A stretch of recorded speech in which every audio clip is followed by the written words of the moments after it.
Shalom, salam Gereja Kepenuhan Kristus. Di video kali ini kita akan sama-sama menjawab satu pertanyaan yang sangat penting yang seringkali dipertanyakan oleh anak-anak Tuhan, orang-orang percaya. Yaitu, kalau saya sudah lahir baru, saya menjadi anak-anak Allah, bahkan saya juga disebut orang kudus, kenapa saya masih bisa jatuh dalam dosa?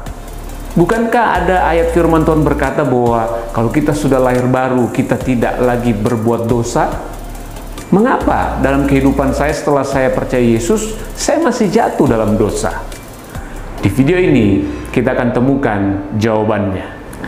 Firman Tuhan dalam 1 Yohanes 3 ayatnya yang ke-9 berkata, setiap orang yang lahir dari Allah tidak berbuat dosa lagi, sebab benih ilahi tetap ada di dalam dia, dan ia tidak dapat berbuat dosa, karena ia lahir dari Allah. Saudara, ayat ini seringkali membingungkan orang percaya, karena ayat ini ada berkata, tidak berbuat dosa lagi. Jadi kalau kita sudah lahir baru, maka kita tidak bisa berbuat dosa lagi menurut ayat ini. Saudara bisa cek di bahasa aslinya, atau saya bacakan terjemahan yang lain. Di dalam Indonesia Modern Bible atau terjemahan sederhana Indonesia dikatakan, siapa saja yang sudah menerima kelahiran baru dari Allah Bapa, dia sudah menjadi anak Allah. Dan setiap anaknya tidak mungkin terus berbuat dosa, karena hidup baru yang diberikan Allah kepadanya ada di dalam dirinya. Setiap kita yang sudah menerima kelahiran baru dari Allah tidak mungkin terus-menerus berbuat dosa. Nah, saudara, kalau kita lihat baik-baik, sebenarnya ayat ini maksudnya adalah jika kita sudah lahir dari Allah, kita telah lahir kembali oleh Roh Kudus, maka kita tidak lagi terus-menerus berbuat dosa, atau kita tidak mungkin lagi hidup dalam dosa, atau juga bisa kita katakan kita tidak mungkin lagi bergaya hidup dosa, karena kita sudah lahir dari Allah. Kita bukan lagi lahir dari Adam. Dulu kita lahir dari Adam, memang kita bergaya hidup dosa, sekali-kali ya berbuat benar lah, tapi aslinya habitatnya adalah orang berdosa, orang yang belum lahir baru, bahkan kita disebut anak-anak kegelapan.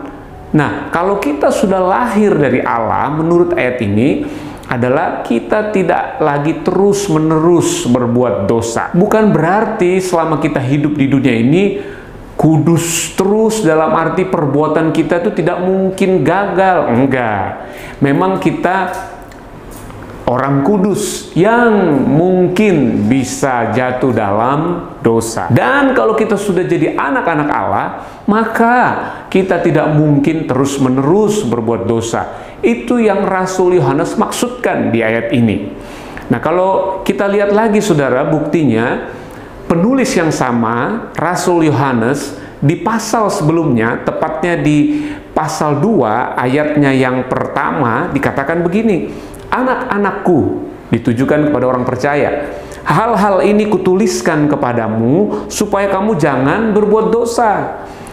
Namun jika seorang berbuat dosa, kita mempunyai seorang pengantara pada Bapa, yaitu Yesus Kristus yang adil. Rasul Yohanes pun tahu, Alkitab firman Tuhan pun sudah menuliskan bahwa memang kita mungkin ada kemungkinan masih bisa jatuh dalam dosa. Itu sebabnya diberi solusi ayat yang kedua, dan ia adalah pendamaian untuk segala dosa kita. Dan bukan untuk dosa kita saja, tetapi juga untuk dosa seluruh dunia. Jadi kita kembali ke 1 Yohanes 3 ayat 9 tadi. Ayat ini jelas sekali memberi kita identitas yang begitu kuat, bahwa kita sudah lahir dari Allah. Itu posisi kita, itu siapa kita yang sebenarnya, bahwa kita bukan lagi dari Adam, kita bukan lagi orang berdosa, tapi kita sudah lahir dari Allah. Artinya apa? Kita anak-anak Allah. Di dalam kitab 1 Petrus dikatakan kita punya kodrat ilahi, atau bahasa lainnya kita punya DNA-nya Tuhan. Itu sebabnya kita disebut anak-anak Allah. Ini posisi kita yang jelas. Inilah kita, siapa kita yang sebenarnya. Dari sinilah kita memulai kehidupan kita yang baru di dalam Kristus. Jangan mau dikurangi, jangan mau kita ini kayak masih setengah-setengah. Saya sebelah ini masih orang berdosa, saya sebelahnya lagi adalah orang kudus. Nggak begitu, saudara. Alkitab dengan jelas mencatat bahwa kita telah lahir dari Allah. Artinya kita sudah menjadi anak-anak Allah. Itu artinya juga, Bapak Ibu Saudara, bahwa jangan curigai dirimu. Jangan curigai lagi hatimu. Dirimu adalah anak Allah. Engkau yang sebenarnya adalah orang benar. Jangan lagi benci dirimu sendiri. Karena engkau berkata engkau masih berdosa, engkau orang yang masih bisa gagal. Jangan curigai dirimu. Hatimu sempurna.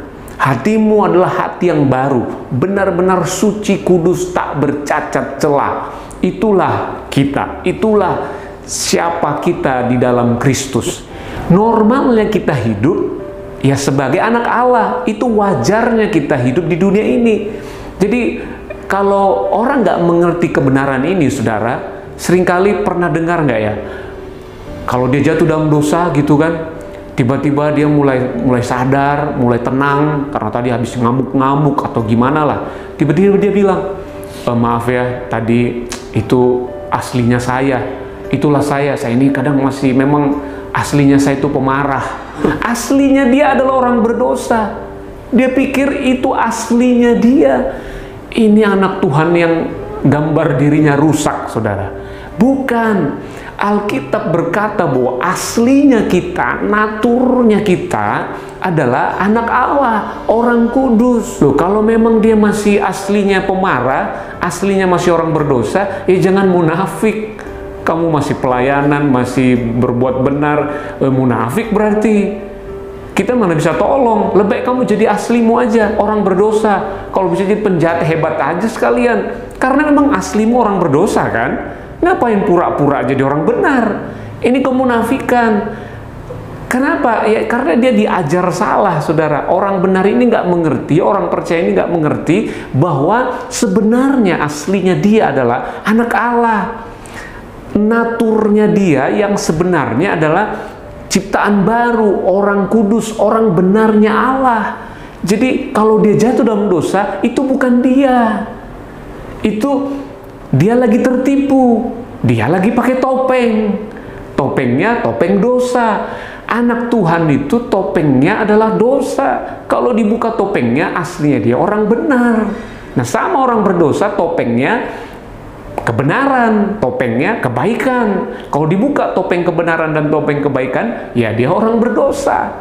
Jadi berbeda. Kalau kita sudah lahir baru, percaya Yesus, maka aslinya kita yang sebenarnya adalah anak-anak Allah. Jadi Allah itu nggak bodoh, saudara.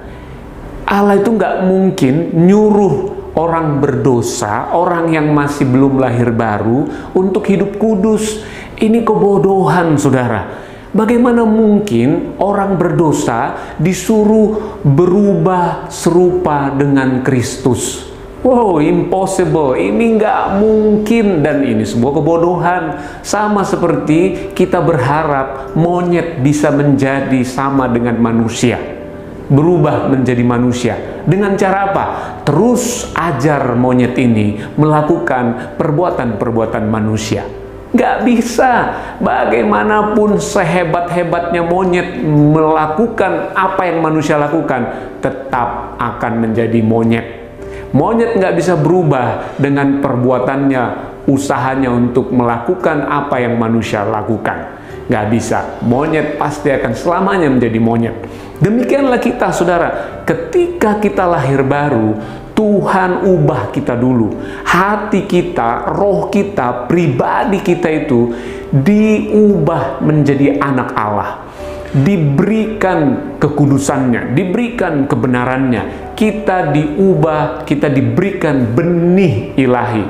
benih inilah, kodrat ilahi inilah yang memampukan kita untuk bisa hidup kudus. Benih Kristus itulah yang akan membuat kita mampu hari demi hari menjadi serupa dengan Kristus dalam pikiran, perasaan, dan kehendak kita. Jika demikian, kalau memang seperti itu kondisi kita, sempurna, hati kita sudah kudus, kita punya benih ilahi, ternyata dosa itu bukan bersumber dari dalam hati kita, dosa itu bukan lagi kita, ternyata tidak ada lagi yang salah dalam diri kita. Lalu kenapa kita masih bisa berbuat dosa? Dari mana sifat dosa itu, godaan dosa itu timbulnya? Asalnya dari mana? Sehingga membuat kita jatuh dalam dosa, kita masih bisa berbuat dosa. Dari mana semuanya itu?